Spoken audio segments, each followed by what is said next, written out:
Brew Strong is brought to you by Blickman Engineering, home of the top-tier brewing stand. Visit them online at blickmanengineering.com.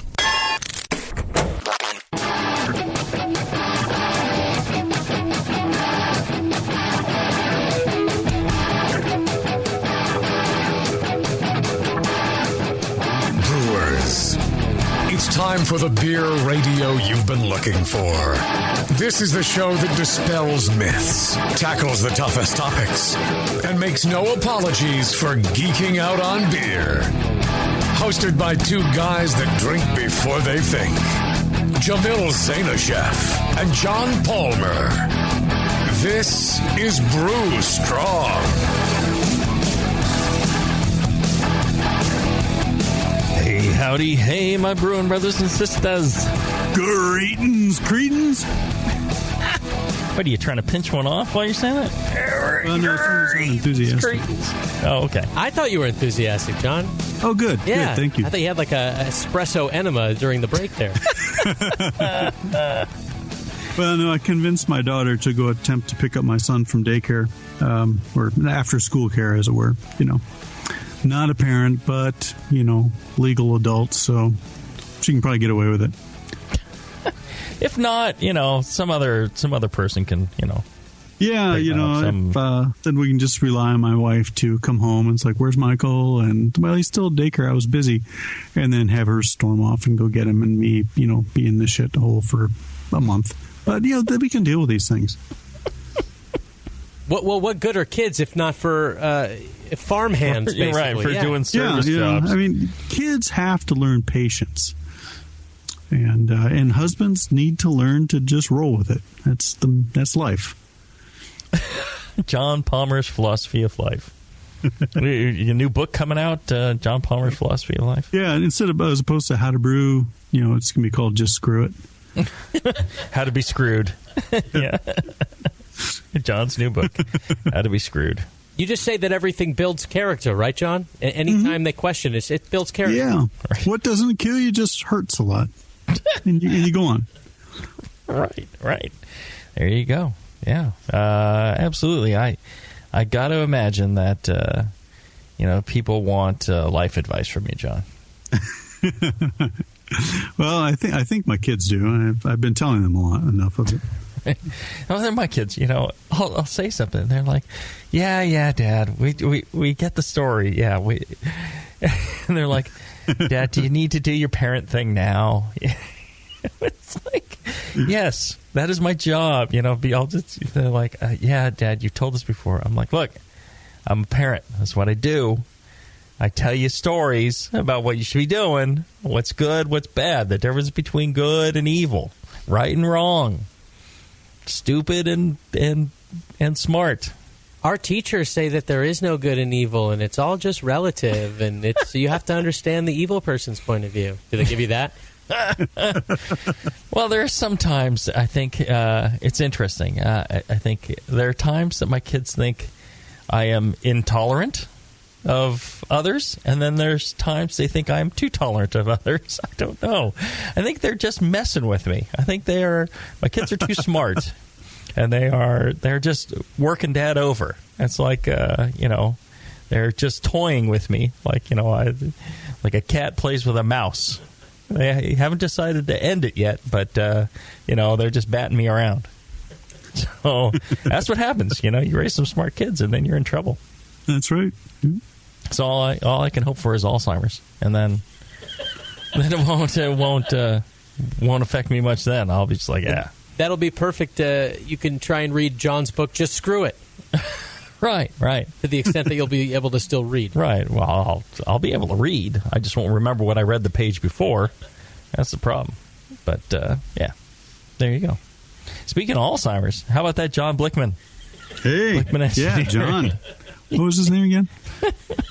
Yeah, right.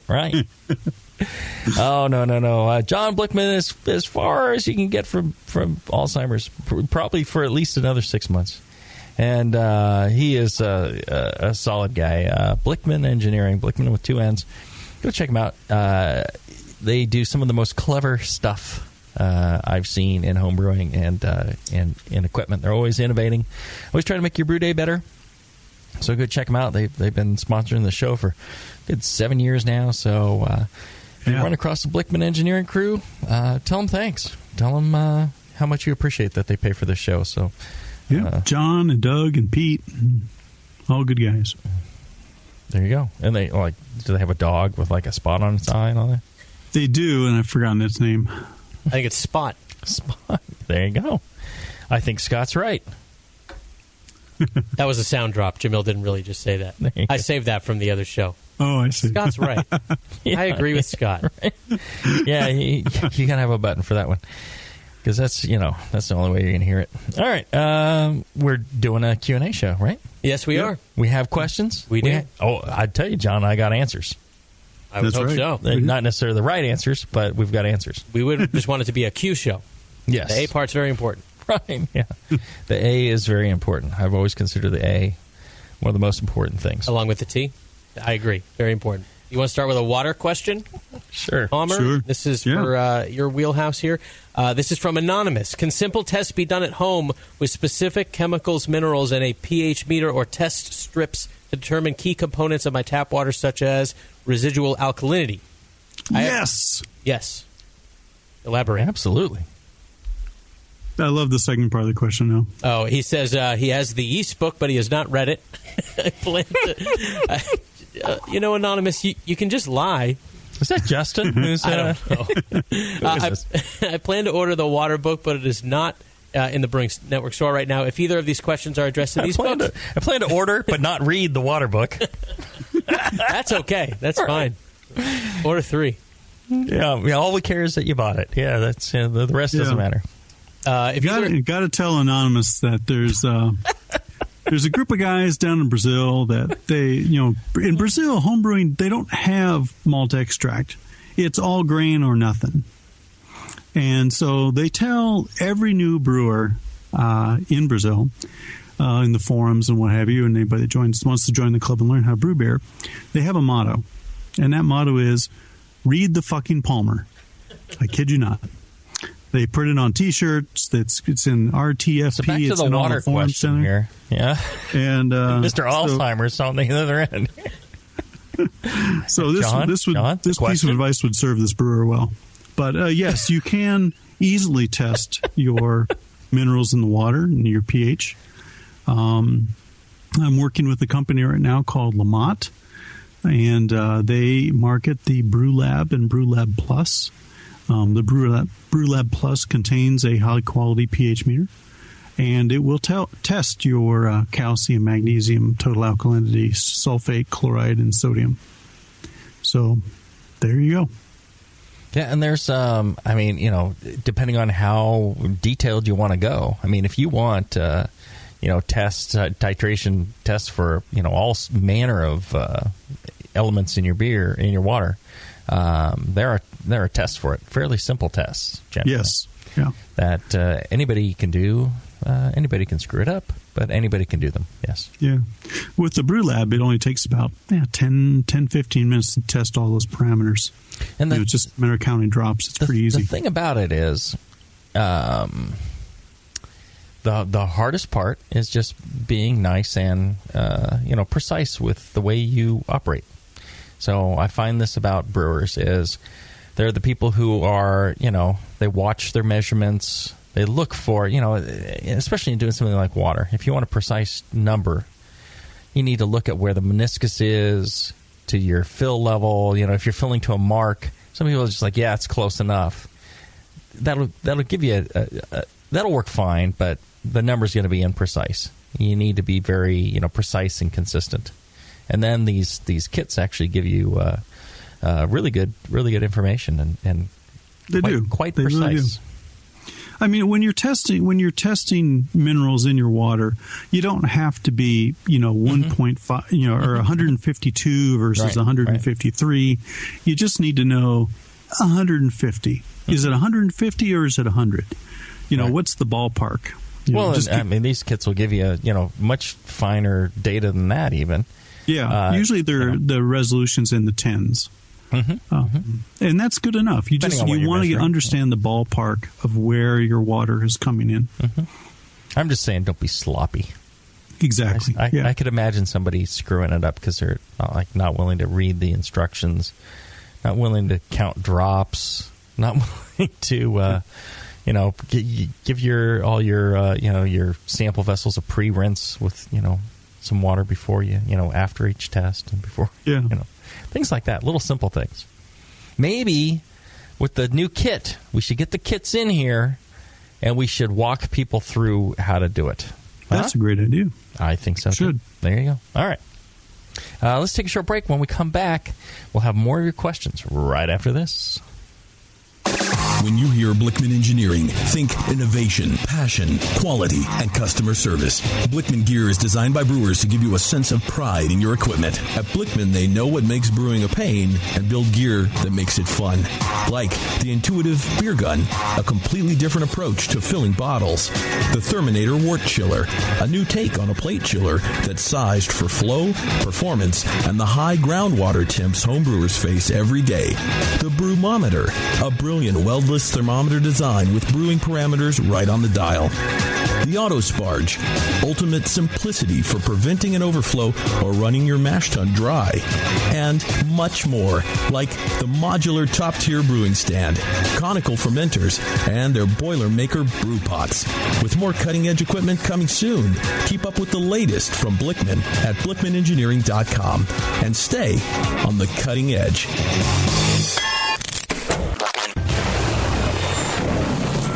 Tonight is the night. We bring the creature to life, Dr. Blickmanstein? Yes, J.P. Dorr.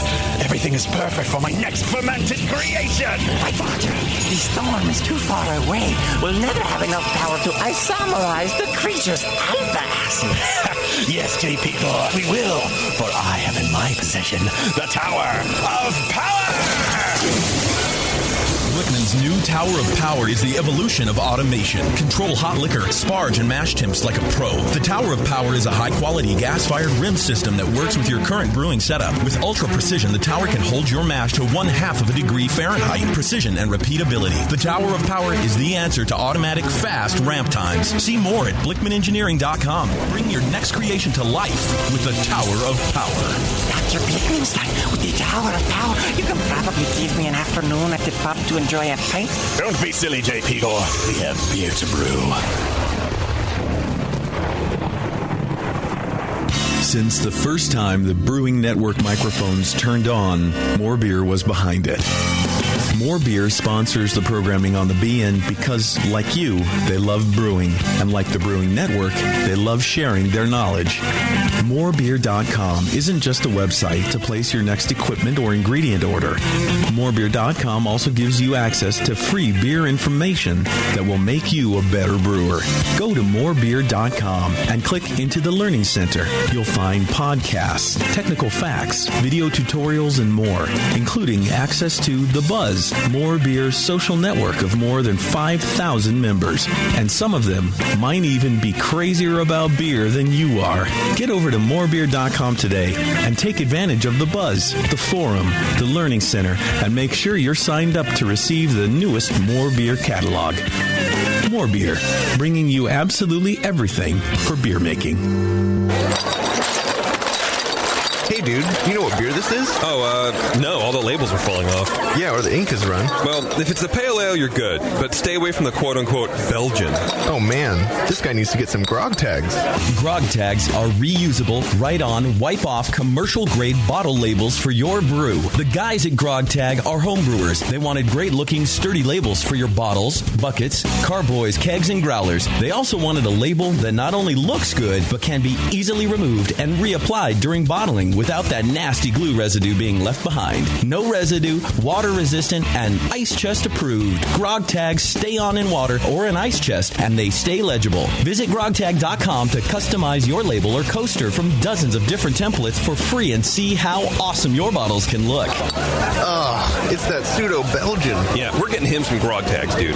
Grog Tag. At least your beer will look good. grogtag.com. When I order a beer, I want my server to know more about it than I do. I want someone who enjoys good beer and loves helping others enjoy it too. I want someone who knows how to pour a perfect pint for any beer style. I want a Cicerone. The Cicerone certification program is creating the type of people who help you enjoy great beer. Home brewers and craft beer lovers know beer is more flavorful and complex than ever, and it takes some serious knowledge to store and serve beer right. Cicerones know beer. There are 3 levels in the Cicerone program: Certified Beer Server, Certified Cicerone, and Master Cicerone. Cicerones are truly the sommeliers of beer. The best beer locations have a certified Cicerone on staff. Relaxed and unpretentious, Cicerones are tested on storing and serving beer, beer styles, flavor and tasting, the brewing process and ingredients, and pairing food with beer. Learn more about your next beer guide at cicerone.org. Certified Cicerone, because it takes top talent to present a perfect pint. All right, BN Army, it's trivia time. What's the only homebrew shop with over 1,000 recipe kits, $4.99 shipping on orders over $100, and is also home of the Wolf shirt? The one and only answer is Austin Homebrew Supply. For over 20 years, they've specialized in creating recipes such as the best-selling Texas Blonde Ale, Apocalypso, Hop Bomb 2.0, and Double Chocolate Stout. And they just recently unveiled their small grain kits that produce 1 gallon of beer. Visit austinhomebrew.com to browse their extensive catalog of equipment and ingredients. They also have mini clone recipes of your favorite commercial beers. They're the exclusive retailer of Brew Vent Yeast Fuel as well, Yeast Nutrient, and the all-new Bodybuilder. Follow Austin Homebrew Supply on Google Plus to participate in video hangouts on popular brewing topics. So visit austinhomebrew.com today and make sure you sign up for their weekly email with news and specials. Austin Homebrew Supply, austinhomebrew.com.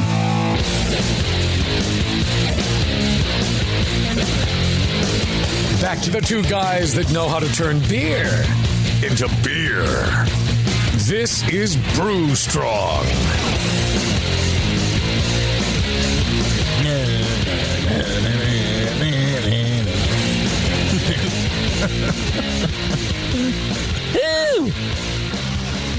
We're brewing strong.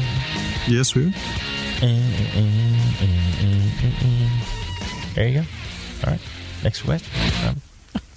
What did we talk about during that break? That you don't ever answer your phone, and if you wish to get a hold of Jamil, do not call. Yeah, don't fucking call. By no means should you call. Right. And I'll tell you, every once in a while, some home brewer gets my number, calls me, and I'm just like, dude, I'm not going to answer your freaking homebrew question. And then they get pissed off, and I'm like, you can email it to me, and then I'll when I get a chance, we'll try and answer that. Oh, all right, big shot. Because you are very good at answering questions. Yeah, and then they get all pissed, and it's just like, my phone is not for you to call me when I'm like on the bowl or having dinner with the family and working, doing everything else I have to do to answer your questions about homebrewing. Because I'll tell you, there's 8 years of shows you could listen to. There's like a book called How to Brew that you could read. There's this thing called Google that you could try. Maybe give that one a shot. I hear it works well, so maybe give that a try before calling me. That's amazing. People just call you. Yes, listeners find your numbers. Yeah, that's amazing. Yeah. Or now they're starting to call the heretic number and then punch in my thing to get to me to talk to me, and I'm just like, you realize this is like a business, and I have a lot of other things to do other than answer your question about what kind of malts can you substitute for this other kind of malt in your brew coming up. And then you turn around and you volunteer your wisdom to your kids, and they just rebuff you. Oh, get out of here, Dad. We know. No, they listen to me. It looks like they're listening to me. That's the important part. I imagine in my mind they are listening. I'm just saying. What about you, Palmer? Do you ever get people trying to call you and ask you questions? Maybe your Brazilian contingent? Hola, is this Palmer? No, actually, I used to get that. I mean, there have been... 9:30, 10 o'clock at night calls from, lonesome home brewers across the country. That's what you told your wife. She's just a home brewer. Just a lonesome home brewer who wants advice on water. Is that what you told them? Yeah. We've had kids are like, Dad, somebody's out in front taking a picture of the house. I'm like, oh, God. What? Sure enough, some homebrewer out front taking pictures of the house. It's like, all right, that's cool. Just be a little more subtle. Like, do a drive-by and take your picture. But, getting out and, like, standing at the front and taking the picture, not cool, all right? You're, like, freaking out the kids. You guys are a bunch of freaks out there. Wow. Yes, people are a bit freakish, yes. Well, and you have freakish questions like this one from Daniel, who says, "Hi, John and Jamil. Considering an acceptable range of mash pH 5.2 to 5.6, for which value should I aim for if I want to accentuate the malt character or hop character of my beer?" He's in Montreal. There isn't one. Well, generally, if you have too high a pH, that can affect your, impact your hop character negatively. Right. A lot of times people will say, lower pH for, in your finished beer for hop character.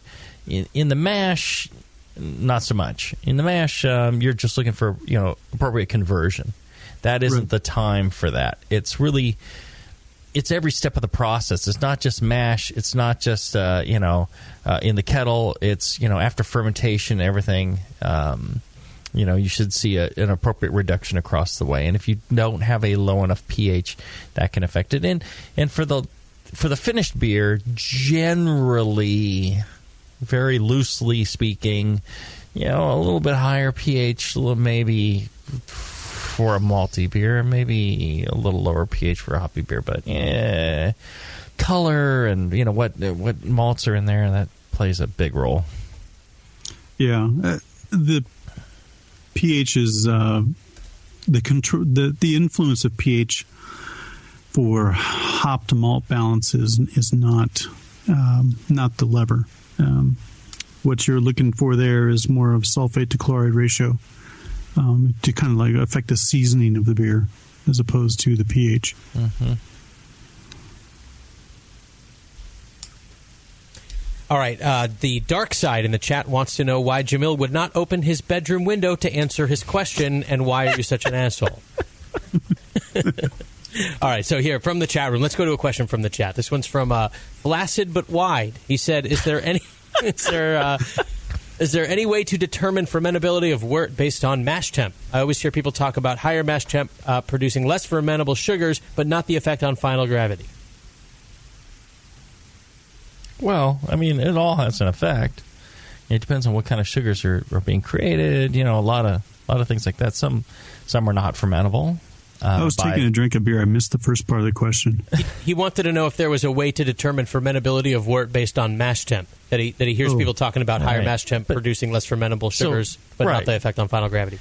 Well, that's going to affect the final gravity. If it's not fermentable, then it's part of the final gravity. The thing is, I think there's not a graph.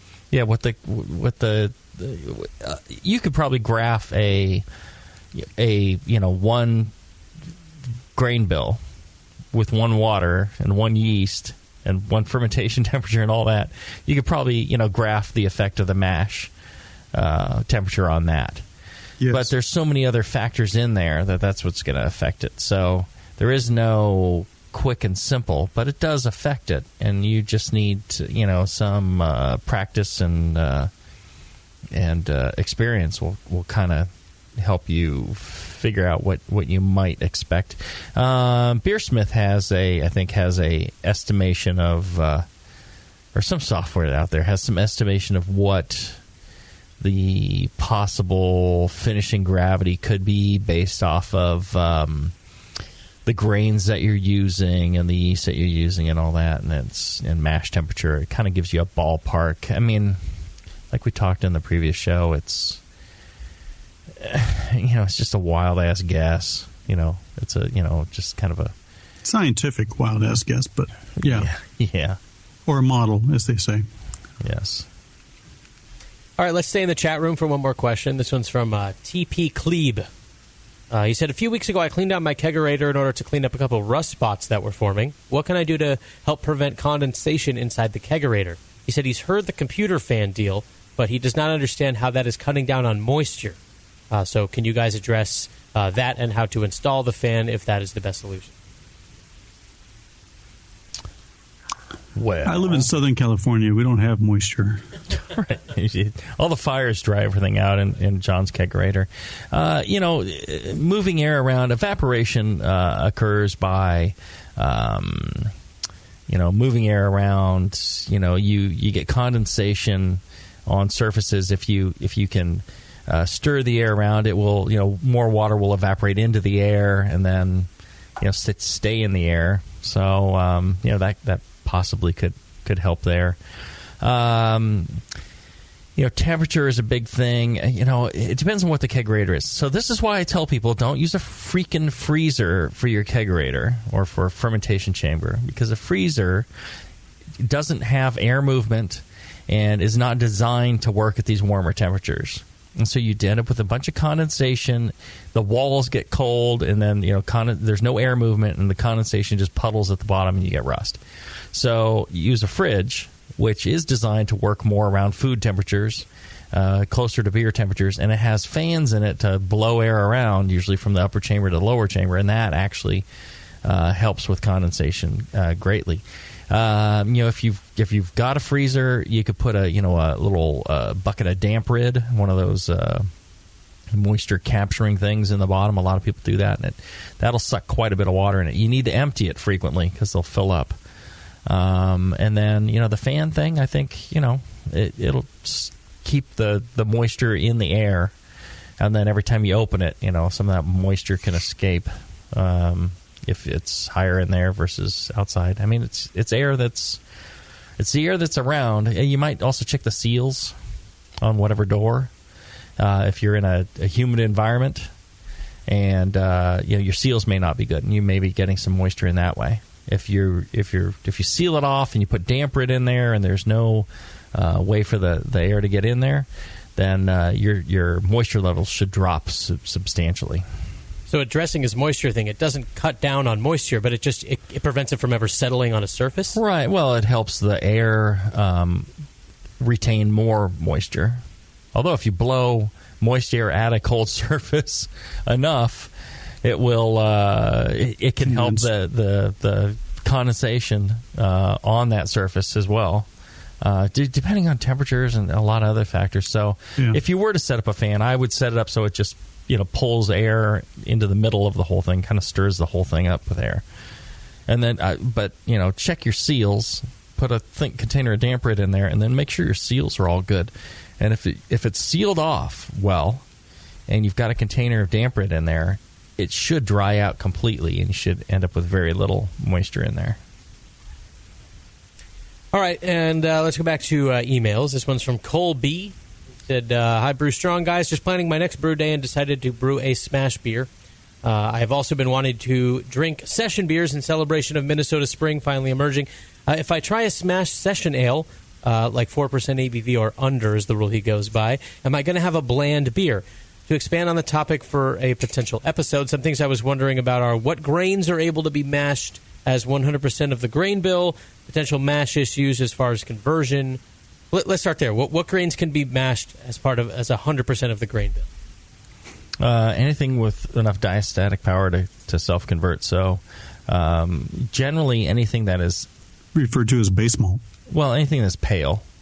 Generally the more pale, and nothing crystal, and anything that's pale tends to be that. The more that they kiln it, the less diastatic power it tends to have. As a general rule, right? So you're cooking it, you're killing the enzymes. So like roasted grains, no, those don't have enough diastatic power. It's all been cooked out of it. And then crystal malts, even though some of them can be in light in color, the starches have been converted already, and I guess you could use 100% crystal malt, right? Because it's all just going to come out. It's already converted. It's steeping specialty malts. Right. So that's the general rule. So, your general two-row barleys, your wheat, rye, Munich, Vienna, even I think aromatic and and some of those others have enough diastatic power. You should be able to go to the manufacturer's website and see what the diastatic power is. Yeah. If it lists diastatic power, chances are it will convert itself. Whereas the other ones have had it kilned and the enzymes are denatured. Well, and given enough time, Yeah. And you can get enzymes to convert something even if it doesn't have an adequate diastatic power.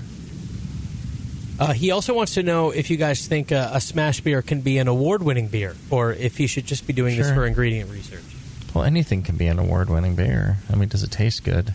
And his comment about, do you think, a session beer can, have enough flavor or whatever to, be a great or award-winning beer? You take a piece of white bread and soak it in sriracha sauce, right? And it's got tons of flavor to it. It's not about ABV. Flavor isn't ABV.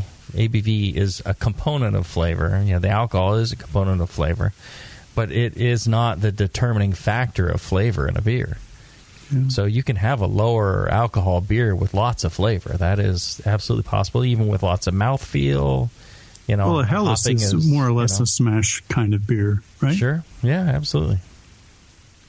So, yeah, I mean, some smash beers, depending on style, are rather boring, like a smash IPA or a smash pale ale can be kind of boring compared to other recipes. But, smash beer is really, if you're brewing it, then it's really a tool so you can better identify those signature flavors of that hop or that yeast or that malt. Generally, you're not brewing that for competition. Wouldn't you say? It just depends on the competition. It doesn't really matter a whole lot. Depends on... I don't know. I don't think that's really the measure of competition, because there might be a competition designed around those beers, right? True, yeah. There's competitions designed around breakfast cereals, so I think it doesn't really... we should get away from, that concept of, competitions about a certain type of thing. There you go. If it wasn't specifically a smash beer competition, though, there'd be no real reason to do it other than just being able to say getting it judged, yeah, and getting a judge's feedback. No, like John's saying, there could be a Helles or a Pilsner or American wheat or a lot of these beers, they are essentially one grain, one hop. I don't think that's necessarily problematic. If you're trying to do a one grain, one hop dry stout, then you're in trouble, But anything pale generally is fine. Even a Munich Dunkel or there's a lot of beers that would be just fine that way. So I just don't think that's valid. All right. And I've also noticed, John, that you use the word tool quite a lot. There you go. Which brings to mind... I think... What do you mean? Which brings to mind our fine sponsor, AdamandEve.com. For all your tool needs. They've got a lot of tools appropriate for adults. Go check them out, AdamandEve.com. And for a limited time only, I don't know, it's like 7 years, maybe in the next 7 years. If you use the offer code Jamil, Jamil, they will sell your first item at 50% off just about any one item you get there. And that's all the money you're parting with. Everything else, I'm going to tell you, is coming for free. You're going to get yourself a free extra gift, so sensual I can't mention it. You're going to get yourself free shipping. And you're going to get to choose 3 free adult DVDs. And when I mean choose, they're not just going to give you some bottom-of-the-barrel leftover DVDs. You actually get to choose from genres such as anal, amateur, Asian, big butts, bisexual, chunky, co-eds, fetish, gay, interactive, POV, lesbian, MILFs, etc. So you get all these great categories to choose from. Your 3 free DVDs, you get the free extra gift, you get the free shipping, all for using the offer code Jamil, Jamil, at AdamandEve.com. You can even do it from your mobile phone. So check them out, adamandeve.com. Let's take a short break. When we come back, we'll talk more tools with my good friend John Palmer after this. A few things happened 30 years ago. ARPANET migrated to TCP/IP, and the Internet was born. Revenge of the Jedi was renamed Return of the Jedi and opened in theaters. Mila Kunis and Emily Blunt were born, beginning a rad fantasy in my mind. But all of that pales next to the fact that HopTech opened its doors and began blowing homebrewers right out of their mash tuns. HopTech doesn't fuck around. Real people shipping awesome shit straight to you. Their new website is fast and easy to navigate. Or just call 800-379-4677 and let badass bitch Jade and Brewing brother Roberto blow their warm load of customer service all over you. So visit the site or visit the store in Dublin, California and support those that support you. Get your brewing on at hoptech.com. Downtown Joe's, where everyone is welcome, especially if you like drinking and tasting beer. Head brewer Colin Kaminsky's favorite beers are the Tantric IPA and the Double Secret Probation IPA. But you'll have loads of others to choose from when you redeem your exclusive Brewing Network savings. Downtown Joe's is the best brewery destination and the hottest night spot in Napa. Colin invites all homebrewers and fans of craft beer to stop by and enjoy the great food and beer. Whether you're in the mood for riverside dining, live music, or just hanging out at the bar to meet a person of the opposite sex or a person of the same sex, Downtown Joe's has exactly what you're looking for. And now just mention the Brewing Network to receive $1 off your beer at Downtown Joe's. That's right, take $1 off every one of their great selection of craft beers, including the Lazy Summer Wheat, Golden Thistle Porter, and the Triple Dog Dare You. Come to Downtown Joe's and enjoy the laid-back atmosphere of Napa's best brew pub. Visit downtownjoes.com right now for current beers, the live music schedule, or to drool over their delicious menu items. Downtown Joe's, your neighborhood brew pub where everyone is welcome. Nico, listen, our lawyers said that we had to do this for 1 hour, and after this, we don't have to talk to each other for 3 more months to the next meeting. Kids, come on, let's get out of here. I'm supposed to have more lines, so I'm the professional. Hey, it's Sully. And I'm Nico. And we opened the 21st Amendment 9 years ago at 563 2nd Street in San Francisco, just 2 blocks from Giants Park, to make great beer and have a great time doing it. That's right, because to us, the 21st Amendment is more than just the right to make beer. It's the right to experiment, to be innovative, and just do things differently. And so now, we're putting our craft beer in cans. That's right, cans. You can find our world-famous Hell or High Watermelon Wheat Beer and Brew Free or Die IPA throughout California and Alaska. And now it's also available on draft at select accounts in the Bay Area. So next time you're at your local neighborhood pub or good beer store, be sure to ask for 21st Amendment in cans. Because everyone likes it in a can. Tasty crack cans. Tasty crack cans.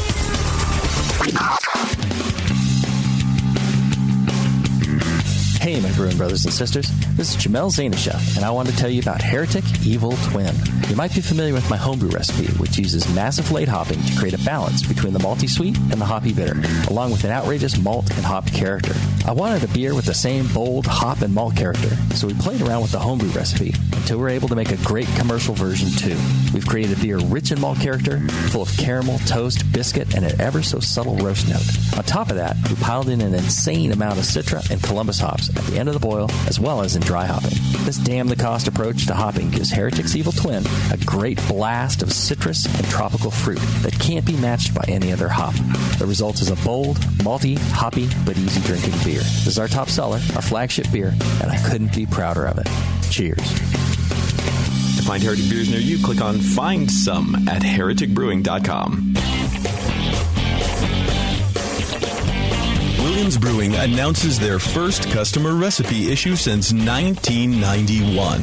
This free 64-page catalog includes 27 of the best homebrewing recipes submitted by their regular customers. Best of all, this paper-only catalog is free for the asking. Just go to williamsbrewing.com and click on the free customer recipe issue link. This offer expires October 18th. While you are on the site, check out some of the latest exclusives like the Williams Oatmeal Stout Malt Extract, the Big Oxygen System, and they even have their own line of precision hydrometers. Go to WilliamsBrewing.com to browse their vast selection and enjoy their famous customer service. That's WilliamsBrewing.com. Orders placed by 4 p.m. Pacific Time, weekdays, ship the same day. Brewing is easy the Williams way.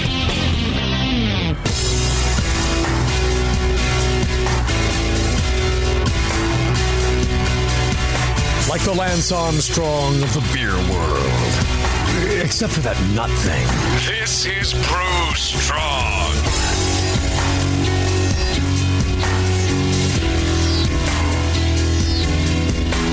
We really should get that nut thing revised. You know? Why? Well, I mean, that's a pretty minor issue when it comes to the Lance Armstrong thing. It is.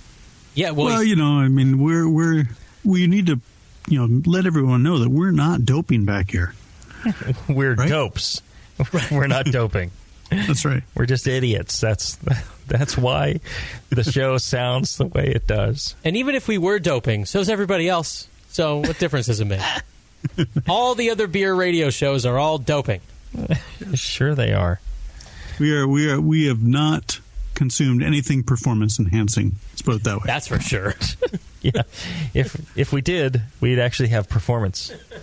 Yes. We might show a slight smidgen of performance. Yes. Well, you guys need to perform My now. Smidgen performs. Your smidgen performs. Almost missed that one. Okay. You can go to adamandeve.com or Cialis.com. Help your smidgen perform. Get the Cialis people on the hooter.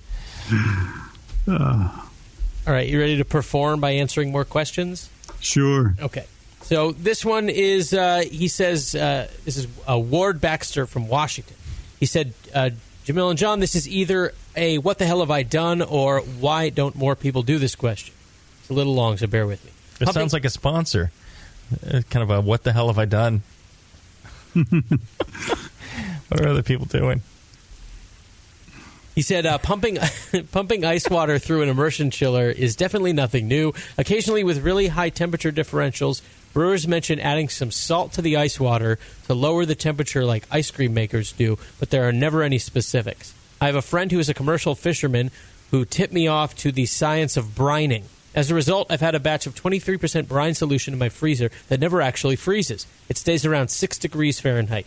Especially for lagers, I generally chill down to the mid-80s with tap water and then switch over to the brine solution via submersible pump. Mm-hmm. With that much of a temperature differential, it takes almost no time to get to pitching temperatures. In case it's helpful or clarifies anything, I used a $5 bag of rock salt from Lowe's and dissolved 2 pounds per gallon in 5 gallons of hot water. With the solution cooled enough, I transferred to a 5-gallon food-grade bucket, put on a lid, and put it in the freezer. Some frost forms around the edges, but as I mentioned above, it never actually freezes. When I'm ready to pump the ridiculously cold solution through my chiller, I hook up a chiller immediately after use with tap water. I've had the same saline solution for over a year now. I'm currently using a Whirlpool and copper immersion chiller, but have a Therminator I'll be switching to soon. So finally, the questions. 1, is a saline solution that of that high a concentration safe for copper and stainless? No. Because? Well, copper is fine. The copper won't be affected, but the stainless will definitely be very subject to corrosion. Unless they rinse the water side of the chiller very well after use, chances are they're going to experience pitting of the stainless. Because that high saline concentration is very corrosive to stainless. Well, there you go. And then one of the other things is, you can experience problems with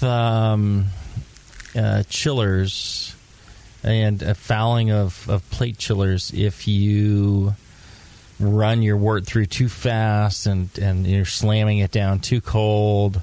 You can get some heavy protein formation, some heavy get biological deposit corrosion to an extreme. At least that's what I don't know. This guy, he was around. His name was Mitch or something. Brews down south. And he mentioned something about slamming, having an oversized chiller. Essentially, you can get too much fouling and something like that. So you need to be careful of that. So sometimes, I think it's a clever thing, and you might be.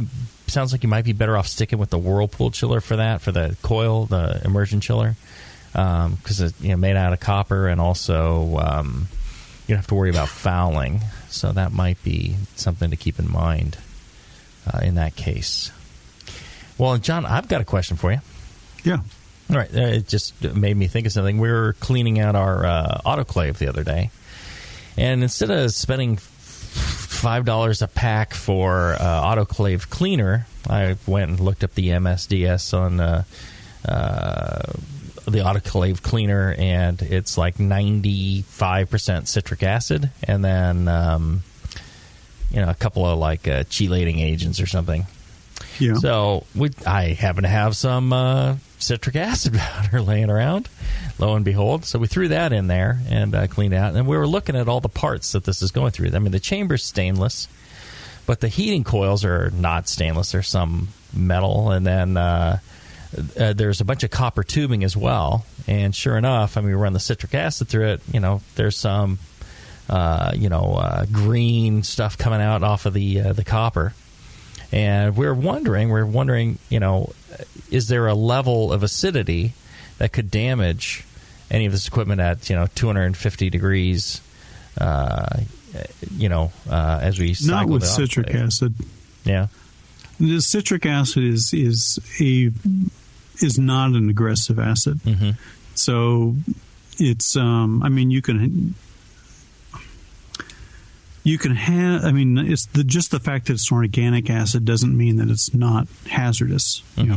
But that being said, citric acid on metals, and primarily stainless and copper and other fairly cathodic metals, alloys, is pretty benign. The fact that it came out green means that there was a bunch of corroded mess in there. Well, you're probably generating copper acetate or something that's taking on a green color. But, assuming you rinse and so on afterward, you're probably, I would imagine the stock solution has other, chelators or metasilicates in it that prevent the color change that you saw. But again, it's probably more of a cosmetic than a corrosive effect. Well, I imagine it's just stripping it down, like putting your immersion chiller in some low pH wort. It comes out nice and shiny and clean. Right. And that process is taking material off the metal. Yeah. But couple atom layers. Yeah, it's so small that the autoclave will be we'll be long dead and buried before we run through the tubing on this thing, I would think. I would imagine, yes. Yeah. So is there a limit to how much citric acid I can throw in this thing? To definitively answer that, I'd have to check my corrosion handbook. But from what I remember, just off my experience with citric acid, if you're using, recommended concentrations to double the recommended concentration, no, it shouldn't be a problem at all. Is there another acid I might consider using? One I have laying around the brewery? No. You could use lactic, but I don't think it would do you. It wouldn't be useful as a substitute. 80% phosphoric? No. Yeah. Sulfuric, hydrochloric, phosphoric, all too strong for this application. But citric would be fine. That was my thought. I'm like, it's a pretty mellow acid. Yeah. And as long as we're not exceeding the concentration that comes in one of those packets, it's got to be okay. Yeah. And sure enough, we ran it. It came out a lot cleaner. So I will continue to dump citric, which is far cheaper than buying these packets. I will tell you that. So there you go. Mm-hmm. There's a tip for all you autoclave owners who are wondering about cleaning your autoclave at a nice discount. Brought to you by BlakemanEngineering.com. There's a second part to Ward's question. Oh, sorry, Ward. It's okay, which I'm going to speak for him. It's okay. I know copper pipes freeze, he says, and crack in the winter, but I don't know if that results from continued exposure or extreme temperature differences, fluctuations. Are those low, as in sub-freezing temperatures, safe for copper? It comes from the expansion of the water. As it turns to ice, it grows in size and splits the tubing. But there is a heat stress. Continued heat, heating and cooling of something can eventually Except fracture the copper's a single-phase material, so it doesn't. So lots of stretching and returning to size. It really doesn't. I mean, you get stresses. Because you can bend copper back and forth, and eventually it fractures.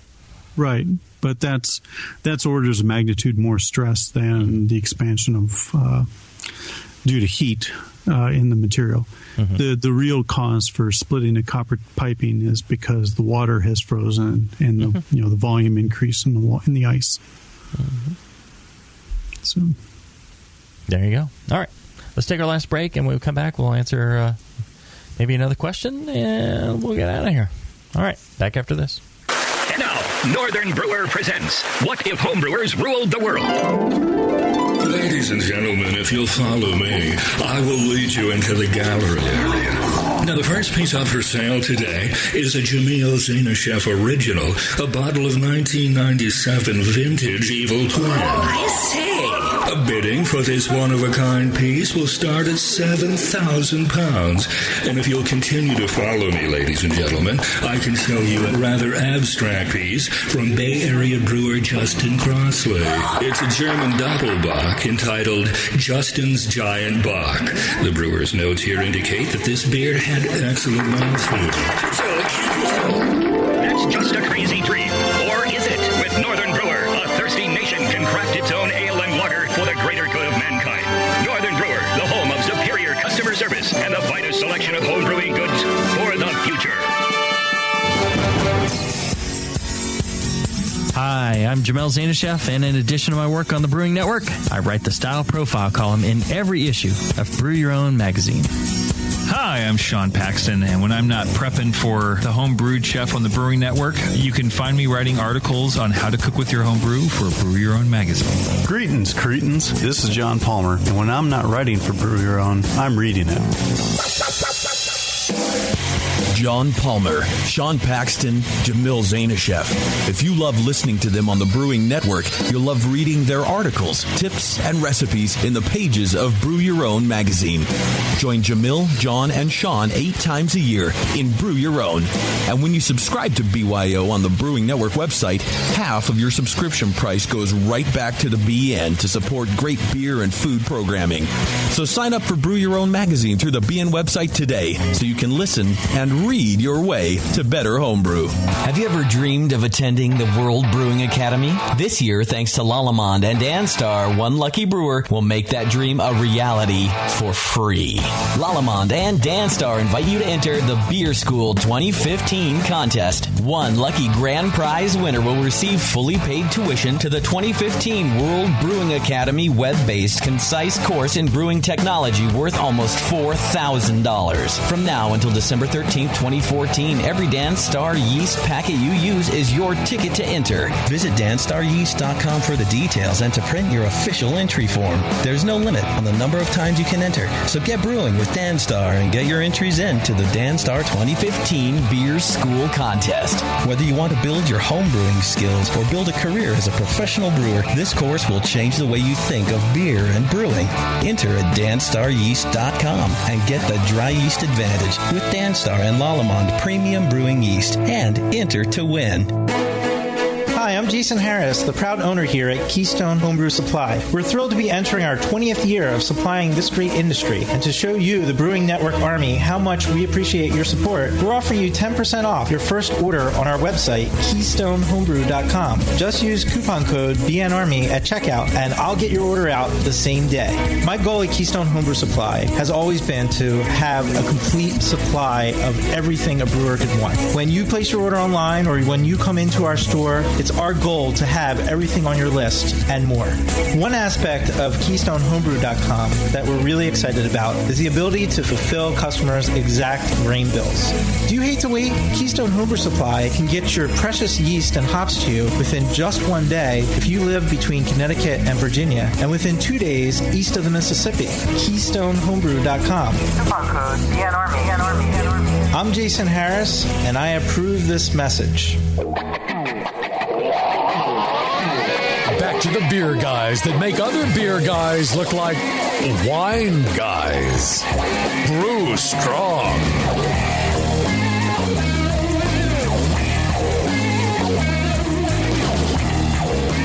All right, we're back. Having loads of fun in the studio. Anything you want to change about that liner, Palmer? You got a problem with that, the wine guys?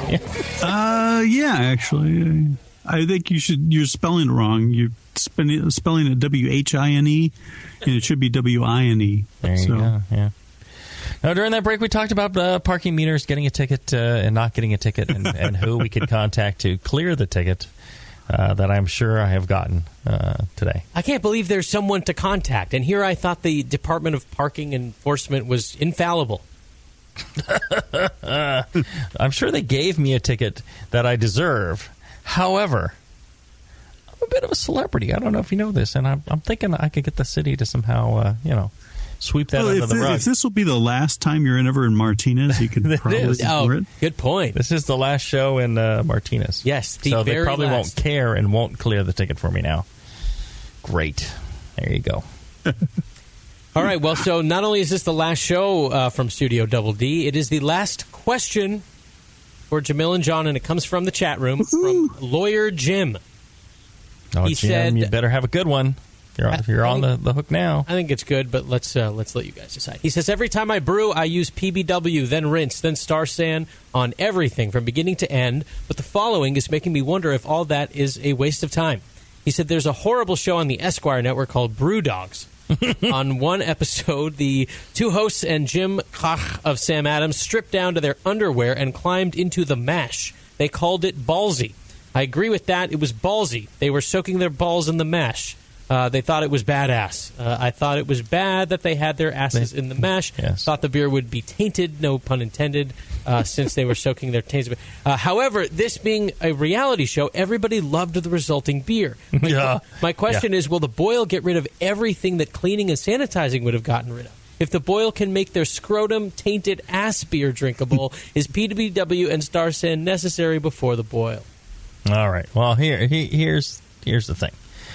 One is, it depends on the amount of taint and ass you're putting in. If you're putting your taint, dipping your taint in a 8-ounce cup of tea and then drinking that, it probably tastes taint-like. If you dip your taint in a swimming pool full of water and take a cup of that, you probably don't taste any taint. So it doesn't mean there isn't any taint in there. It's just it's at a level that is not taint noticeable. It's below the taint threshold. Below threshold, yeah. So if you boil it, the bacteria crawling around your ass and your scrotum, if you boil it, it should kill all those organisms. Any spores that you have formed, that any organisms have formed around your taint and your ass, those may survive the boil. But any bacteria, yeast, things like that should be killed off by a good boil. So you don't need to worry about that. I mean, you may need to worry that if there could be a certain amount of bacteria if you're leaving because you're not crawling into the mash at 150 something degrees. It's gonna kill you. So they had to go in at a lower temperature. Now, if you leave the mash at a lower temperature after you've dipped your taint in there and your balls in there, you could be adding a certain bacteria, and you've left it for long enough with exposure to oxygen, it could get very nasty. Now, however, so, generally you don't need to worry about that. If like a bug falls into your mash, it's no big deal. Just ignore it, fish it out, throw it away. And as you go through the process, it boils. So you don't need to, but you should keep the things clean. So if you've got a bunch of snotty sludge in your mash tun and you fill it up, and it's getting nasty and smells like death, that's wrong. But if you, rinse it out thoroughly, give it a little quick scrub with a scrubby, that's what I always did, and it was generally clean, you don't have any sort of problem. Now, as far as the BrewDog show goes and people loving the beers, I have heard from multiple brewers who have been involved that the beer, they do all this stuff, the beer tastes horrible, and then some other brewer brews something, or they brew something on the side for people to actually drink because the other stuff is crap, and so they have somebody else. They brew something else, and then people taste that and go, "Oh yeah, that tastes great." And I'll tell you this: you point a TV camera at somebody and ask them to tell you about what they think of the beer, the people are going to go, "Oh, it tastes great! Yeah. I'm on TV. Totally. It tastes great. Make sure you use me on TV. It tastes great." And because they don't want to say it tastes like ass, because then they're afraid they're not going to be on TV. Which is ironic, because that is more likely to get you on TV. If you said, I could make a better beer, if you just had nothing but smack to talk, you'd probably make the first cut. Maybe. I'm no reality show producer, but they do want people to stir it up, right? But not at the end of that show. Yeah, they want people to stir it up in the beginning and make it seem like there's the possibility of failure. And then at the end, they want the heroes to have pulled it out and made something fantastic, regardless of all the challenges that they overcame. So nothing wrong with a show like that, but realize that it's reality TV, which has nothing to do with reality. Yeah. So there you go. That's my answer. I would agree. I saw that show. It was kind of silly.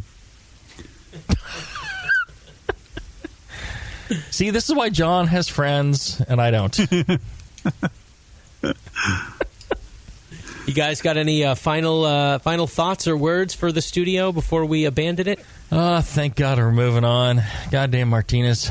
And we'll miss the pizza, but yeah, no, the studio was okay.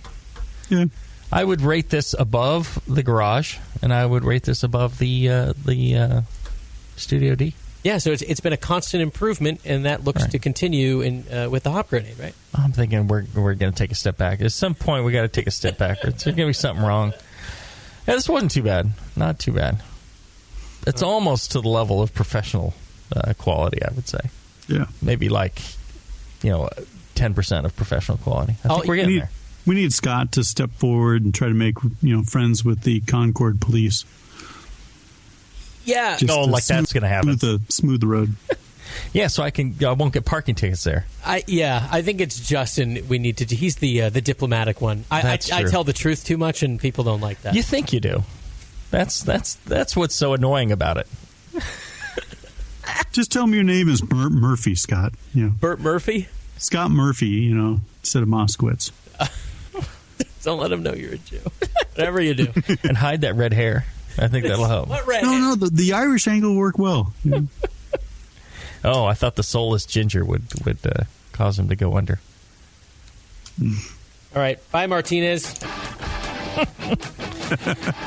Well, and bye, all you wonderful listeners. Thanks for listening to this episode. We got another episode coming up in 2 weeks if you're listening on the podcast.